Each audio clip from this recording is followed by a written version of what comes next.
Hey everyone, Reza from Soy Chinchao here, and welcome back to another episode of ICYMI. The latest Apple Watch Series 7 is now officially available in Malaysia. We'll go over the pricing and what's exactly new with the Series 7. In other news, the Nokia X20 has been officially introduced into the Malaysian market. Probably the most expensive smartphone powered by a Snapdragon 400 series chip. Alright, so without further ado, let's get started.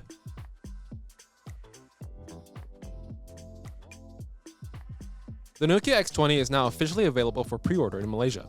Available only in Nordic Blue, the device is equipped with 8GB of RAM and 128GB of storage. For specs, the Nokia X20 is essentially a mid-range 5G smartphone, and it's equipped with a 6.67-inch Full HD Plus LCD display.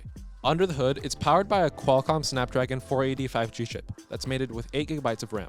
The device has 128GB of internal storage, but it's expandable via microSD up to 512GB. It has a 64-megapixel main camera, a 5-megapixel ultra-wide shooter, and two 2-megapixel cameras for macro and depth. Up front, the small punch hole on the screen houses a 32-megapixel selfie camera.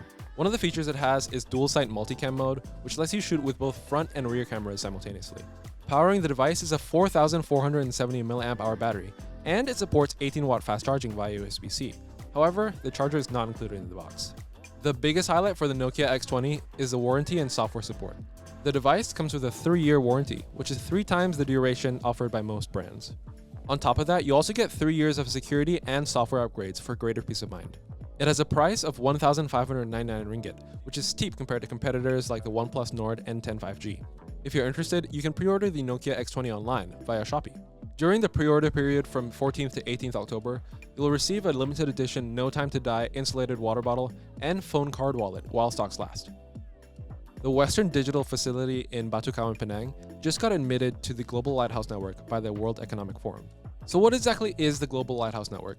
A lighthouse is a production site that is setting a high bar for the adoption and integration of 4IR technologies, which are things like AI, cloud computing, and big data. There are currently only 90 lighthouses in the world. Penang's WD facility mostly got admitted due to its lights-out automation process. WD uses both analytics and AI solutions to be able to run lights out, meaning there does not have to be anyone in the facility for it to run. A Malaysian facility getting admitted into this network is a big deal, because this country is now one step closer to becoming a high-tech nation.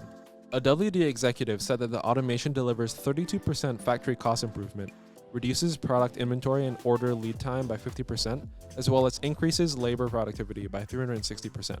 Some think that automation is bad, as it leads to more unemployment, but it has an undeniably positive effect for these lighthouses. If you're a Unifi broadband member that relies on public IP, some of your services may be disrupted very soon. The broadband provider has announced a system migration where users on public IPv4 IPs will be shifted to private IPs.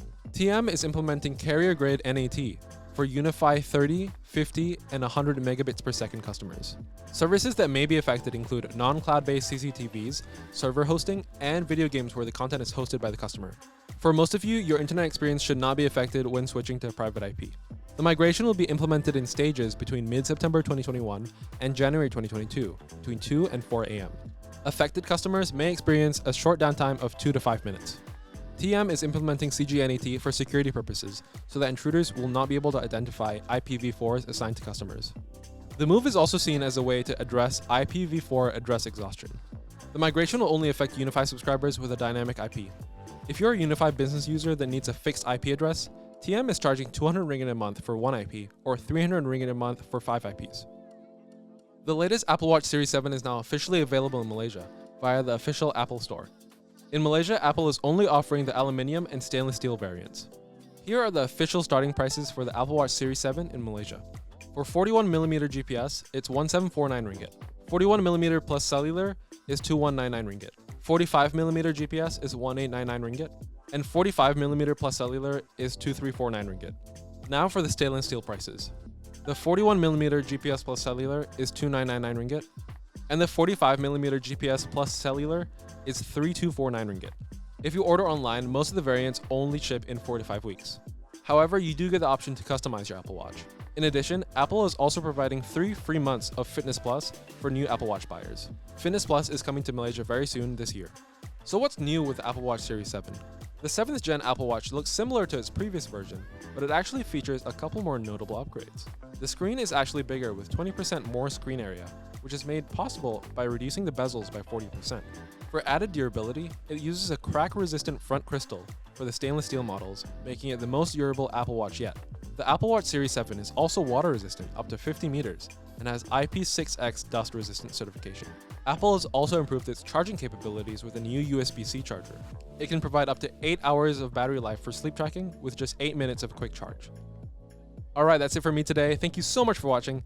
If you liked the video, just give it a like, subscribe to Soy Chin Chow, hit the notification bell so you don't miss any future videos, and I'll see you next time. Bye bye!